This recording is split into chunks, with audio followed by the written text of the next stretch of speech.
reasoning as to his absence from practice today? Not overly concerned. Kyle and the performance staff will get that all out to you guys soon. So are you saying it wasn't a vet day, the reason that he didn't practice today? It's again, guys. I'll leave it up for Kyle and those guys. But from my understanding, there's no concern. Hey, Robert, I realize this is the other side of the ball, but there's a block that Trent Williams threw in the game the other day that's kind of making the rounds. A lot of people saw it. I'm wondering if did you guys watch that in a team meeting? Did you see it? What was the reaction like when that happened, and what did you see in it? I saw. I think we all saw it. Awesome. I don't know many human beings his size who can do something like that to a linebacker. Nonetheless, usually you see those guys rolling out on DBs, but not a linebacker. But no hesitation, run through another human being like he wasn't even there. It was awesome. So it's football. Robert, I know we're going back a little bit, but it didn't work out with Ziggy Ansah. Was there anything? Was it financial? Was it him not fitting in? I know he's got a connection with Chris Kasarik. What happened there? Again, that's more for John and Kyle. There's whatever discussions happen. I'm not part of that, so it's that'd be more of a question for them. Robert, could you take us back to the play and explain the blown coverage on DeAndre Hopkins' final catch, where he was able to get through and nobody tracked him across the middle? Yeah, got him to the 1-yard line.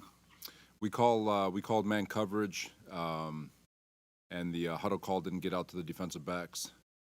So that's just an egregious mistake across the board, all the way starting with me, obviously. But it wasn't. I mean, obviously it's a lack of communication, but it wasn't a coverage bust. It was just a complete blown call, and so yeah, that's unfortunate. It happened when it did.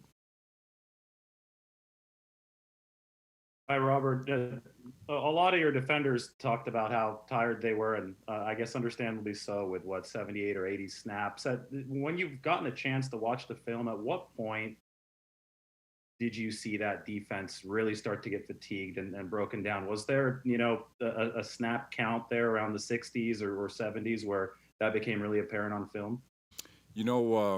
I felt like we were rolling along pretty good. There were two plays in particular that kind of that really, I don't know if you want to put the bear on our back, if you want to call it. It was that 3rd and 10 backed up. We're off the field.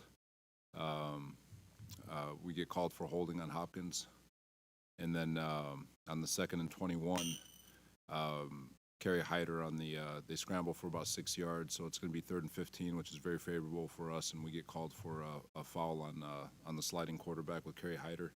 Those two plays combined added about, I think it was 18 or 20 plays to the defense in a very short amount of time. So we approached 50 in the second half. So it wasn't apparent until the very last drive, where it was just where you saw the blown coverage, some communication issues pop up, just from, if you want to call it fatigue.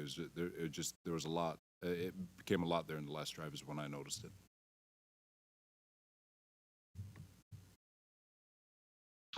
Hey, Robert, it's a very small sample size, but without Richard Sherman, the last 2 seasons, you guys are 0-3.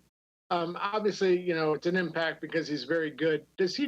Not having him, does it change your approach or what you do in the secondary? From a leadership standpoint, for sure, just having him out there, his communication skills and all the things that he does, locker room, adjustments on the field, communicating on the sideline, all those different things, that's where he's better than anybody in football. Obviously there's going to be some things that possibly can change. There might not be any changes. So it's I'll kind of leave the game plan part in my back pocket, but losing someone like Sherm, obviously it is a very big deal. Hey, Coach Saleh, it might not have shown up in the stat sheet, but wanted to know your impressions of Javon Kenlaw's NFL debut, and how do you want to see him progress in the coming weeks? We were very pleased with JK and how he performed. I know it doesn't show up on the stat sheet, but he played with a tremendous amount of violence. he made a couple of plays in there that didn't show up on the stat sheet. There aren't many humans that can do what he did. He had he had two fantastic pass rushes. Quarterback obviously got rid of the ball pretty quick, so it goes unnoticed. But he'd won clean, and so we're very excited for him. He just needs to continue to find ways to get better and not get caught up on stats. It's about putting your best foot forward every single play and trusting that the results will come. But people see tape; they know what's happening. Hey, Robert, you faced Kyler Murray 3 times now, and you haven't done a great job of containing his scrambles. What's the coaching point for your, I guess, defensive lineman in particular the next time you face him and scrambling quarterbacks like him? It's whenever you play a scrambling quarterback, you really have to honor the level of the quarterback as a pass rusher. So it really starts at the level at the defensive end spot, and you want to rush and capture a corner and try to get over the top with speed. But when you do that, you open up those B gaps. You just think about there's 4 pass rushers, you've got 5 lanes that you have to defend, and so you're always going to be a gap short. And so for those guys, understanding the level of the quarterback, we had a couple of cover me's where it's a large human being out in space on the quarterback. We had one with DJ Jones playing cover me, which when he gets flushed, he's right there to swoop him up. But Kyler's a special player, and he's going to do that to a lot of people for a very long time. But we do have to do a better job containing him and keeping him in the pocket, and it starts at that defensive end spot. Hey, Robert. Robert, you guys stuck to base a lot. That maybe surprised some people, given that the Cardinals spread it out more than any other offensive in the NFL. Can you explain why you guys stuck to base despite how many receivers they throw out there? They played a lot of 2 tight end sets, and they still, I think people misunderstand a lot about Arizona. They do run a power style football game, and you do have to stop their run game. They run and will screen you to death if you let them. And coming out of the game, felt really good about the way we handled their run game. I know there's a lot of yards. I think 100 of them were scrambling, though. When they actually had a designed run, it was less than 4 yards a carry. Their screen game is a big part of what they do, getting the ball out of the quarterback's hands quickly. And so those are things that they do. And if you get small on them when they go 12 personnel, they can turn it into a power game very quickly. So they're pretty dynamic in the way they do things, and it's a good system that they've got. So. Hey, Robert, Frank Gore is going to start against you. He's 37 years old, right? Probably real close to you. Do you expect every year this will be his last season? And I don't know. Do you have a Frank Gore memory for through the years?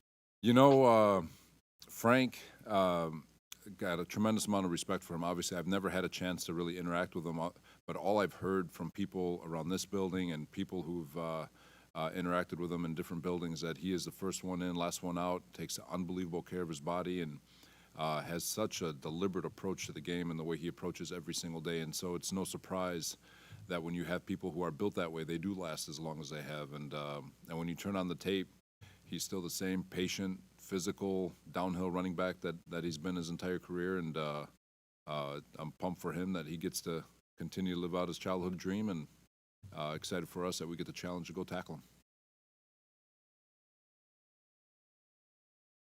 Robert, it's been said that you guys were making the decision with the number 2 pick in the 2019 draft between Nick and Quinn Williams. Obviously, it seems like it's working out, but how do you reflect on that decision, and how close was it between those 2 guys? Quinn is coming out of college. Quinn was an unbelievable football player. I still think sky's the limit for him, but for us, it was Bosa or bust, to be honest with you, if he was there. I mean, I don't know if there was much indecision. I think the entire organization was on the same page with that one. 2 more for Coach? Robert, what is the most challenging thing that you're presented with when you're facing the Jets this Sunday? Adam Gase is I know he's some people might say differently, but I think he's a fantastic offensive play caller. He creates a lot of dynamic concepts. Their quarterback is getting a lot better, and so they will stress your defense. They do. He does understand defensive football. He understands scheme. He understands how to attack coverages, and he does as good a job as anybody doing it. And so when you just talk about challenge, it's eliminating the explosives that he's going to find within your defense and making sure that you're on top and covering things and playing disciplined football. And the quarterback is good enough to exploit it if you let him. So they've had great games against our system in the past. When you look back to last year with Dallas and when he was with Miami playing Jacksonville and all that stuff. So he's a very, very talented offensive mind, and he's got a very talented quarterback. So that in itself will always be a challenge.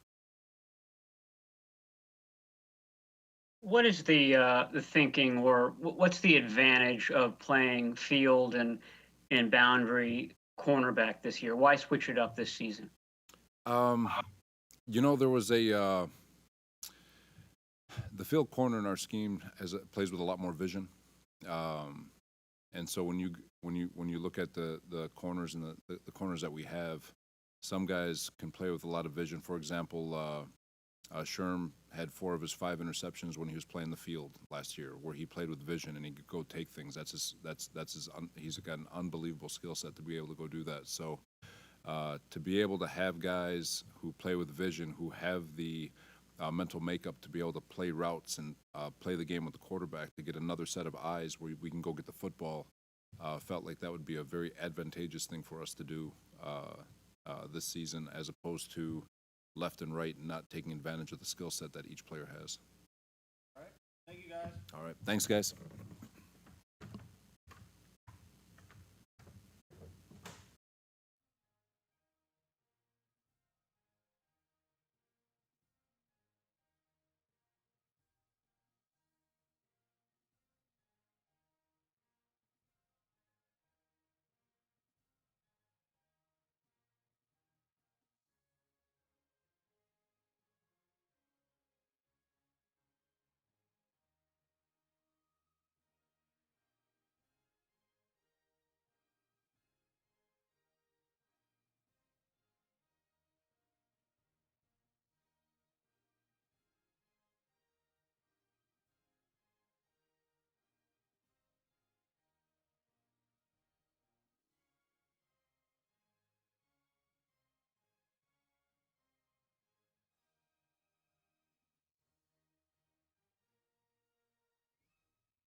Hey, Trent, it's been one game now. How did everything feel? How did it feel getting back out there? I know it was a weird situation with no fans, but it's been a while since you've been on the field. How did it go for it you? has. It felt great being back out there. Felt, I waited for it for a long time. At one point, it felt too good to be true, but once that ball kicked off, it was like I was back at home. Back to where I'm supposed to be. And I didn't even really realize the fans. I was so focused on just doing my job that I didn't even notice the stadium was empty. Trent, you've told us you've spoken highly about Nick Bosa before, but the 49ers made a pretty big decision to draft him number 2 overall a couple years ago, and one guy they passed on was Quinnen Williams. I assume you think that was the right decision, and do you have a scouting report on Quinnen Williams? Obviously, hindsight is 2020. But Nick at number 2 is a no-brainer. And Quinnen was a no-brainer. He was a top pick as well. So at that point, it's just kind of what you prefer as a team, as a coaching staff, and as an organization. Obviously, I don't think you could have went wrong with either player, but I do feel Nick has turned into one of the best of his position, and like Quinnen has that same ability, and so we expect him to be disruptive on Sunday, and we expect to try to contain him. But both of those guys are saturated with talent, and I don't think you could have went wrong either way. Trent, it's kind of unusual for an offensive lineman to go viral. It takes something a little different. You had a block on Sunday that did that. Can you walk us through what you saw on that play and what you're thinking when you get an opportunity that comes like that? Well, it's a gap scheme play, and we had what was called a guard bubble, which nobody was over the guard, which frees me up to go straight to the linebacker. I knew I would have pretty much a kill shot on him. I just knew I had to get there pretty quick because, if you wait on him, they'll make you miss. They're a lot smaller. So I just wanted to kind of get to the second level as fast as I can and take away, the option to go either way and just kind of, for the lack of a better expression, just kind of lay him out. Hey, Trent, more on that play. I know a lot of guys were pulling behind you. Do you think that Jordan Hicks really got maybe a little bit distracted about what was going on in the backfield, didn't see you coming on that play? I'm wondering, it kind of looked like he was just a sitting duck out there when you got to him. Yeah, obviously his read isn't me. I'm coming from across the formation, so he's. I think his keys are to watch the, that side of the line, which we got to pull and guard, and all the motions and things were basically pulling him towards me, and he's not keying me, so like I said, I knew I would have a clean shot. Regarding that block and just your overall game, was there any chatter from the Cardinals, from Chandler Jones during the game, after the game, just about you and having you back in the league, back as an opponent? Yeah, I mean, a lot of the guys welcomed me back, said they were glad to see me back, glad to see me healthy. That was pretty heartwarming. But as far as during the game, we just compete. We have a great amount of respect for each other, so we know we're both out there to get a job done. We're pros, and we just try to do it at the highest level. But I mean, I received a warm welcoming from pretty much everybody, not just the guys in the 49ers jersey, I was very pleased to see that. Trent, you said you were kind of visualizing this moment every day, when you woke up. How did it live up to your expectations, and what was it like, being able to go against Chandler Jones in your first game back? My expectation was to get a win, so obviously, we left a lot to be had. I just wanted to play well, but I think that doesn't matter when you don't win. So I visualized us winning the game. I visualized me having a dominant performance. So we didn't get the first goal done. So I think the rest really doesn't matter. But having a chance to go against Chandler again, we'll be going against him another time this year. he's the best of the best. So it's always a challenge to kind of go out there and measure yourself against somebody who is considered the best and put up some of the best numbers that we've seen in a long time. So, I mean, Chandler is as good as it get, and I look forward to competing with him any chance I can. Hey, Trent, your friend Adrian Peterson did pretty well for a 35-year-old running back. Just got to his new team, but Frank Gore is 37. He's going to be starting against you on Sunday. Is he in some ways kind of a freakier than Adrian, or are they kind of, I don't know, just kind of built the same way and have the same DNA? I think they have a lot of similarities. They're both old school tough running backs, and obviously you throw out the age because it's a lot of people don't expect running backs to get that high in age and still play as well as those guys are playing. So it is a bit surprising, but that's the trend nowadays. You see Tom Brady playing to clear into his 40s, Drew Brees doing the same. You see offensive linemen playing at 38, 39. I know it's a little more rare to see a running back play to that age, but it's happening. And the way that sports medicine is today and the way that guys train today and are able to optimize, everything in the game and on the training side as far as, helping prevent injuries and helping play through injuries. I think you'll start to see that more and more often. It's getting a little easier for guys to last longer. And then the daily grind has went down a little bit, no two-a-days. So I think the way that the league is structured now, we'll see a lot more guys get up into the, close to 40 age and still be able to play productive football like you see from these two. Trent, you talked a lot about visualization and visualizing winning, visualizing your play. Can you talk about how that's really kind of upped your game and what a big part that is for you?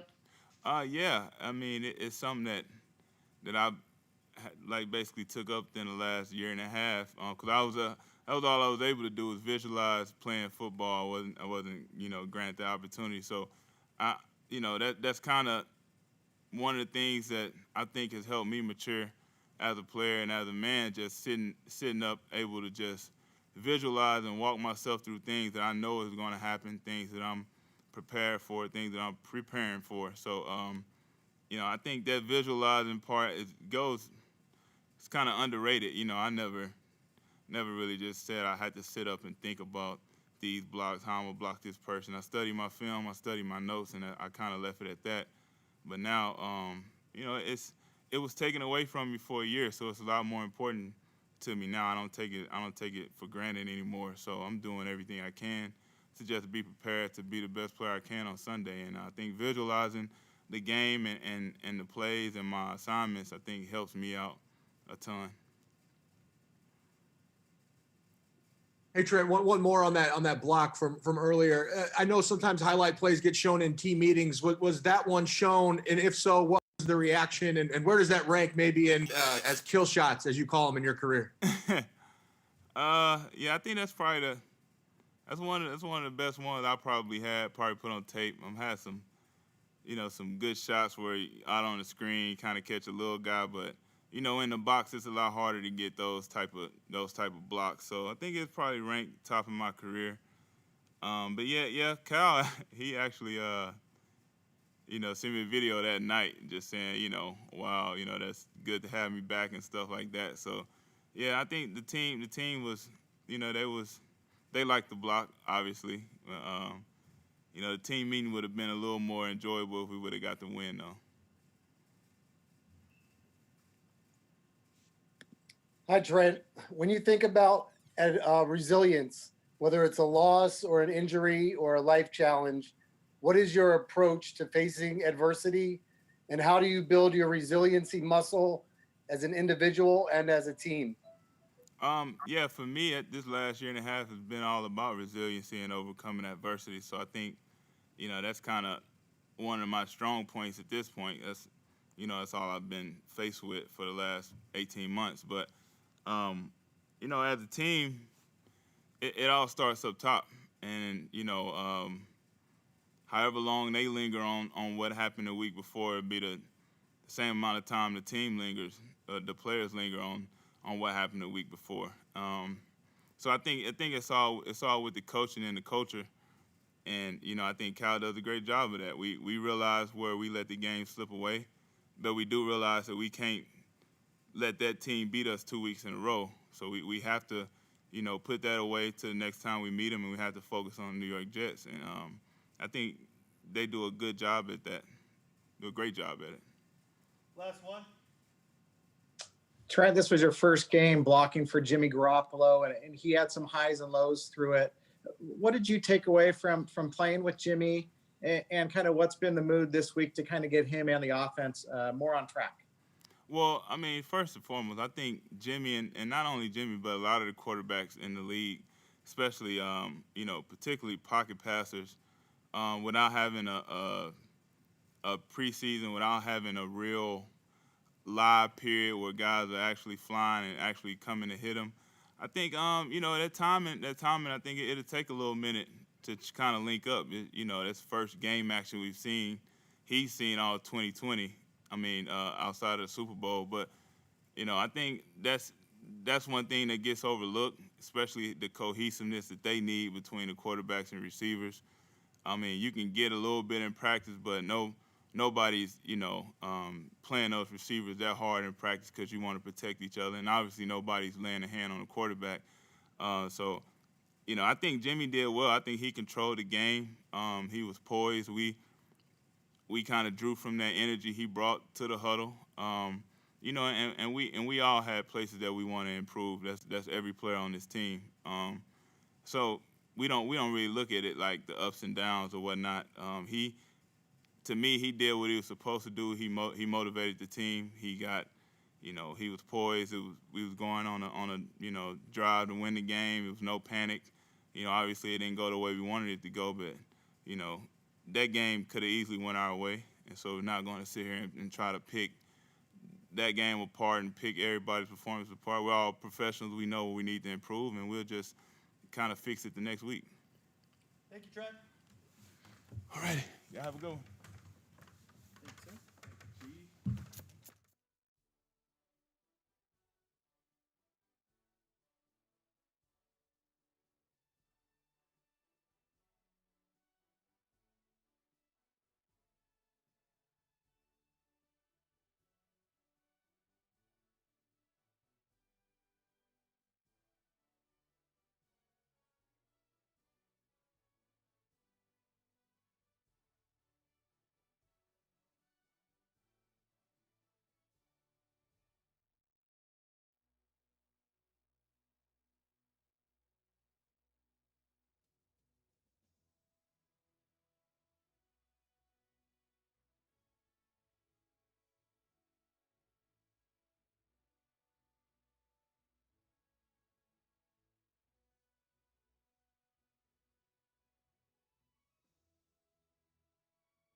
Hey, Javon, can you just talk a little bit about what it was like to play in your first NFL game and how you feel like your performance was? Honestly, it felt like just another day. Felt like nothing that I wasn't used to.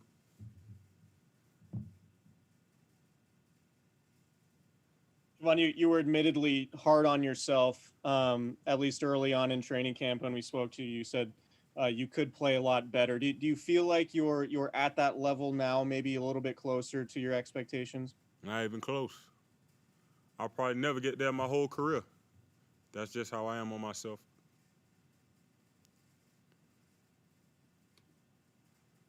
Hey, Javon, what is it exactly that you want to specifically improve going forward, especially into week 2 here? Just getting better as a whole, all around. Just getting better. That's the main thing. What can I do? What can I do every day leading up to that game to get better? Hey, Javon, there were 2 plays that really stood out to me. You had a nice little rip move, got into the end zone, forced an incompletion, and one you kind of flew in there and tackled Kenyon Drake with one arm. I'm wondering if one of those 2 plays was your favorite from the game, or if there's another play that we might not have noticed that was your favorite from that first game. For one, I just want to say it's not really a play for me. For me, it's about how violent can I play, how aggressive can I be, can I oppose my will on the guy in front of me. And I felt like a couple opportunities I did that, and a couple times I didn't. That just I just got to clean that up and work on being more physical all the time. But that's the thing, just seeing how much physical, like when the pads go back and seeing how much knockback and surge I can get. Hey, Javon, did you find, I guess now looking back, having played in your first NFL game, going up against Laken Tomlinson in particular, was good preparation for you? And not that it made it easier when the actual game began, but I don't know. I guess, how did that prepare you?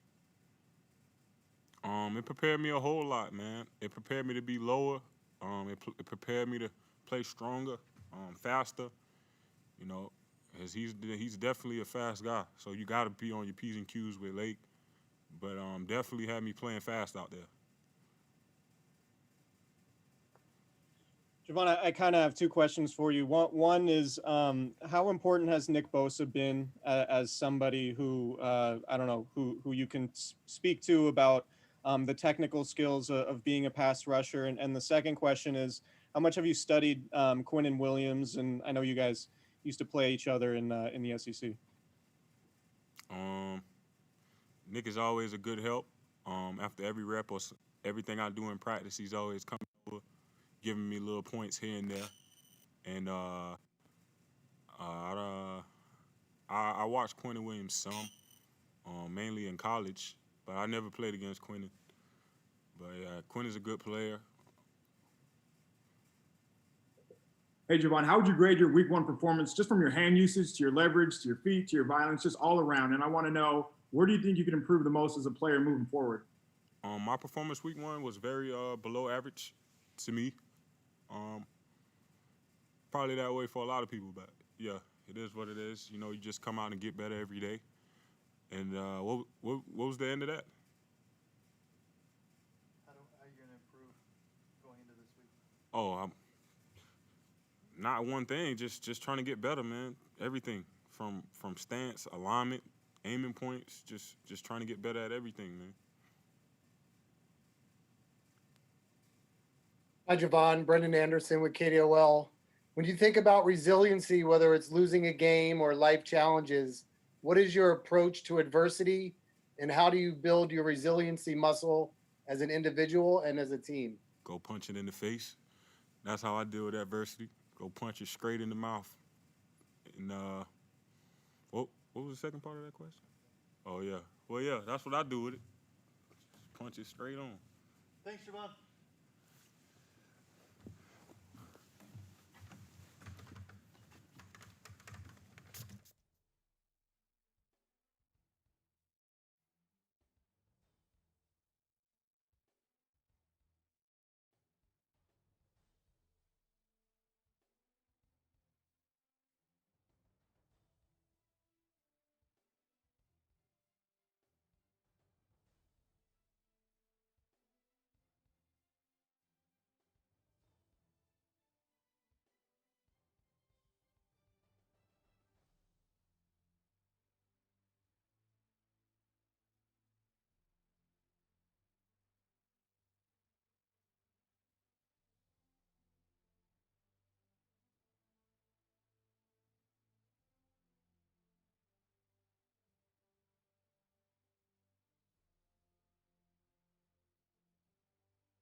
Nick, how you doing? Good. How are you? Good. What do you see from Makai Beckton? You know, I know he's only played one game, and there's not a lot of NFL film out there from him. But big guy, what do you see from him, and what are the challenges that face you? Yeah, there's not much tape. Obviously the Bills game I've been watching. He looks like he can move for somebody that size. He definitely looks like he lost a little bit of weight since college, and he can move a little better now. But yeah, I'm gonna just go with my normal game plan and just use my moves and work my rushes and hopefully catches him a little off guard. Hey, Nick, Javon Kenlaw was just in there talking about how he has not improved. Like, he's improved, but he's really hard on himself in kind of critiquing his play. Have you noticed that from him? Is there something that do you kind of help him keep his confidence up and moving forward as he's going through this first year? Do you talk to him about that? Yeah, I mean, we're always on him. It's not like we're telling him what to do because he already knows exactly what to do and how to get better. He's hard on himself, which any good football player is hard on themselves. And sometimes it's tough to see the progress every day, so you kind of get anxious and you want to see your improvements day by day, and that's not realistic. But if you just go out with a good mentality every day to practice, you will get better and throughout the season. And he's doing that. I've seen substantial improvements from the beginning of camp to now, and all the technique stuff is starting to come to him, and now he could just start playing with his ability, which is scary. Nick, Robert Saleh said when talking about the 2019 draft and choosing between you and Quinnen Williams that the organization was pretty steadfast in saying it was Bosa or bust. I'm curious if you could offer up your reaction to that idea, and did you become close at all with Quinnen during the draft process, and what kind of player do you think he is? I'm just really happy that I ended up here, and I'm glad they felt confident enough to pick me.